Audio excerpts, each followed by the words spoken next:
guys. Good morning, good evening, good night, wherever you are located. How are you doing? Guess what? Last week here in Brooklyn, there was a big thunderstorm. And guess what? I got caught in all of that. Rain, heavy wind, everything, y'all.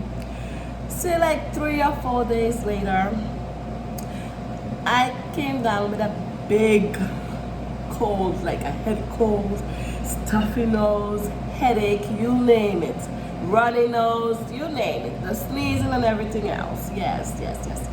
So I came up with my own little remedy today because I'm like, I can't do this no more, y'all. I have to, since yesterday I started. And I came back to work today and I said, let me do it again. So I made a big pot of fresh ginger, fresh turmeric, fresh garlic. I grate it all together and make my remedy. If you want to see how I made it, leave your comment down below and I'll show you the recipe. Yes, y'all. Thank you. Mwah.